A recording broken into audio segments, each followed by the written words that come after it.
In this video, we will discuss about pleiotropism and pseudoallele. So, what is pleiotropism? Yeah, pleiotropic. When one gene are known to affect more than one character, such gene are known as pleiotropic gene, and condition is termed as pleiotropic, right? And pseudoallele क्या होते हैं कि pseudoallele is closely linked gene and their function is correlated means जो दो jeans होते हैं उनके functionally जो जो जीन्स होते हैं उनके एलिस जो है वो इस कैरेक्टर को ही एक्सप्रेस करते हैं मीन्स दो जीन्स हैं वो सेम कैरेक्टर को ही कवर करते हैं उसके एलिस को शिडो एलिट कहा जाता है। So we will discuss first pleiotropism. Pleiotropism क्या होता है? Pleiotropism is defined as when one gene influences multiple and unrelated phenotypic effect. Right? One gene affect या influence multiple characters or phenotypic expressions of the individual. Right? Pleiotropy describes the genetic effect of a single gene or multiple phenotypic trait. जो एक single gene होता है उसका genetic effect क्या होता है? Multiple phenotypic expression के लिए होता है। Mutation in pleiotropic gene may have an effect on some or all trait. जो प्लियोट्रॉपिक जीन्स में क्या होता है? म्यूटेशंस होता है जिसके कारण की डिफरेंट फिनोटिपिक एक्सप्रेशन वो जीन शो करता है। Mechanism of pleiotropy in most of the cases is the effect of a gene on metabolic pathway that contribute to different phenotype. तो प्लियोट्रॉपी के मैकेनिज्म में क्या होता है? देखो कि जब जो प्लियोट्रॉपिक जीन है वो क्या करता है? एक मेटाबॉलिक पाथवे पे अपना जो वर्क है, फंक्शन है, वो करता है। तो उस मेटाबॉलिक पाथवे में कुछ बायोकेमिकल्स रिएक्शंस होते हैं जिसके कारण कि कोई जीन है वो डिफरेंट फिनोटाइप प्रोड्यूस करता है। Okay, genes showing pleiotropy produce a single polypeptide just like other non pleiotropic gene, but their polypeptide governs such a biochemical reactions which is basic to development of many events. As a result, impairment of the function.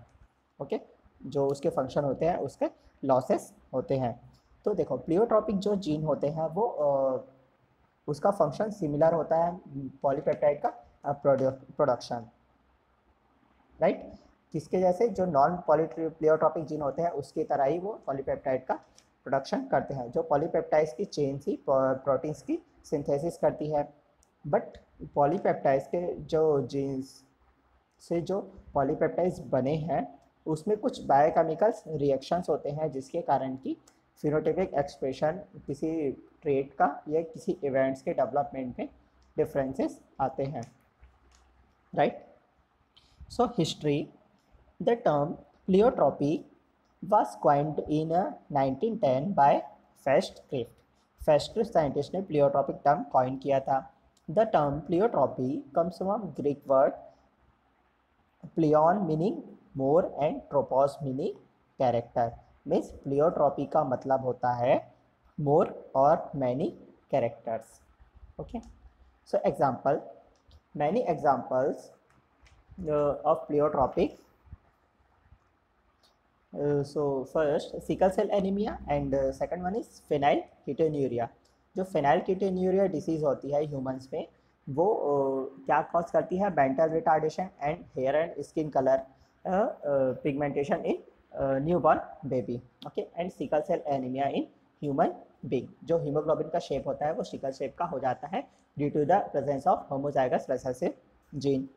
So first we will discuss phenylketonuria disease. This disease can cause mental retardation and reduced hair and skin color pigmentation, right? जो phenylketonuria disease होती है humans में उसके कारण mental retardation होते हैं जो कि न्यूबॉर्न बेबीज या इन्फेंट बेबीज होते हैं उनके नर्वस सिस्टम को अफेक्ट करती है एंड उसमें हेयर एंड स्किन जो पिगमेंटेशन होते हैं उसको रिड्यूस करती है।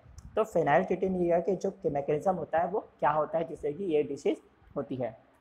ओके, तो फेनिलअलानिन को कन्वर्जन के लिए एक जीन होता है जो कि फेनाइल अलानिन हाइड्रोजाइलेस एंजाइम प्रोड्यूस करता है।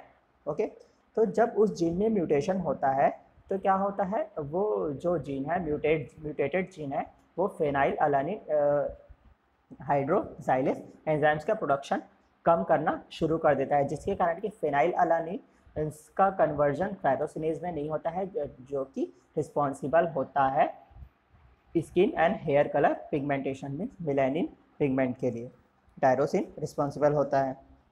ओके, तो जैसे जो gene phenyl alanine hydroxylase enzymes का प्रोडक्शन कर रहा था उसका अगर रिडक्शन होता है तो कन्वर्जन कम होता है फेनाइल अलानिन टू टायरोसिनेज, जिससे कि पिगमेंटेशन कम होता है, राइट। और उससे क्या होगा, कन्वर्जन कम होने से फेनाइल अलानिन का कंटेंट ब्लड स्ट्रीम में बढ़ जाता है, जो कि नर्वस सिस्टम को अफेक्ट करता है न्यूबॉर्न बेबीज के। Okay, phenylketonuria is due to mutation in a single gene that codes for the enzyme phenylalanine hydroxylase, right? Phenylalanine hydroxylase converts the amino acid phenylalanine to tyrosinase amino acid. Due to mutation, conversion of phenylalanine to tyrosine is reduced or cease entirely. Okay? उसका अगर mutation हो जाता है gene में तो conversion बहुत कम होता है। फेनाइल अलानिन के क्या होता है, फिर कन्वर्जन कम हुआ तो उसका अमाउंट ब्लड स्ट्रीम में बढ़ जाता है। So phenylalanine in the blood stream is toxic to the developing nervous system of newborn and infant childrens and which cause mental retardation.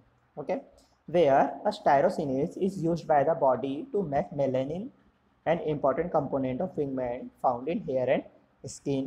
The failure to convert normal level of phenylalanine to tyrosine results in less pigmentation of hair and skin. Okay, जो conversion अगर failure होता है तो उसमें phenyl alanine से tyrosinase में जो conversion है जिसके कारण कि लेस पिगमेंटेशन होता है हेयर और स्किन का, right.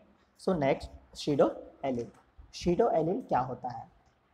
Pseudo allele is the closely linked gene and they are functionally related. Okay, pseudo alleles या pseudo allelism is a state in which two genes with similar function are located so close to the one another on a chromosome that they are genetically linked, right? जो pseudo allele होते हैं वो homologous chromosome से present हो सकते हैं और non homologous chromosome में भी प्रेजेंट हो सकते हैं, जो कि एक सिमिलर फंक्शन शो करते हैं। This term is given by Morgan and Levi's.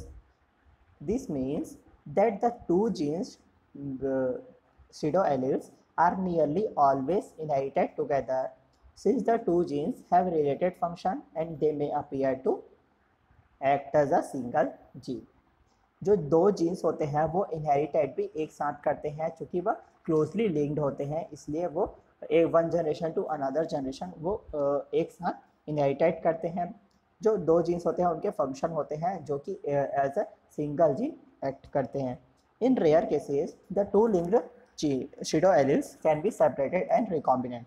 बहुत ही रेयर केसेस में जब जो pseudo alleles हैं वो नॉन होमोलॉगस क्रोमोसोम्स में प्रेजेंट होते हैं तभी इनके बीच में सेपरेशन या फिर रिकॉम्बिनेशन हो सकता है। ओके, और होमोलॉगस क्रोमोसोम्स के बीच में भी रिकॉम्बिनेशन होते हैं। होमोलॉगस क्रोमोसोम्स के नॉन सिस्टर क्रोमैटिड्स के बीच में क्रॉसिंग ओवर के थ्रू रिकॉम्बिनेशन डेवलप हो सकते हैं। One hypothesis is that pseudo alleles are formed as a result of gene duplication events and the duplicate genes can undergo gene evolution to develop new function.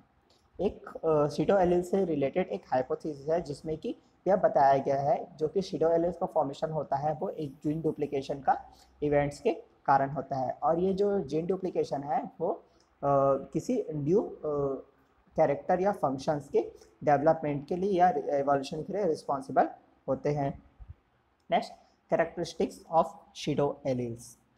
This characteristics क्या क्या हो सकते हैं? This are closely linked allele within which crossing over occur. Okay, ये closely linked alleles होते हैं जिसमें कि क्रॉसिंग ओवर भी होता है लेकिन लो फ्रीक्वेंसी में, right, exhibit low frequency of genetic recombination by crossing over. They affect the same character, means they govern different expression of the same character, right. functionally ये जो genes होते हैं वो correlated होते हैं, ओके। शिडो एलिस का क्या एग्जांपल्स है? इसका सबसे अच्छा एग्जांपल्स है ड्रोसोफिला के आई कलर में। जो नॉर्मल ड्रोसोफिला होते हैं उसके आई कलर्स क्या होते हैं? रेड कलर के होते हैं, बट इनमें कोई म्यूटेशन हो जाता है, ठीक है, उसके कुछ म्यूटेंट्स प्रेजेंट होते हैं डिफरेंट क्रोमोसोम में, ये सेम क्रोमोसोम में, जो कि अदर फिनोटाइपिक एक्सप्रेशन प्रोड्यूस करते हैं, लेकिन वो एक इंडिविजुअल में एक एक्सप्रेशन को ही प्रोड्यूस करते हैं, मीन्स आई कलर को ही, मतलब उस जीन का फंक्शन जो होता है कोरिलेटेड होता है, मीन्स सेम होता है, okay. They affect pigmentation, that is affect the same character, so they are allelic and they can undergo recombination, that is they are non allelic, okay। अगर वो रिकॉम्बिनेशन के लिए जाते हैं तो वो जीन्स जो होते हैं वो होते हैं नॉन एलेलिक, ओके। तो इसका सबसे अच्छा एग्जांपल है कि जब ड्रोसोफिला में नॉर्मल ड्रोसोफिला होती है उसकी आई कलर जो होती है रेड होती है, बट इसमें अगर कुछ म्यूटेंट जीन प्रेजेंट होते हैं तो उसके कारण ड्रोसोफिला की eye colour white eye colour या फिर एप्रिकॉट कलर की होती है।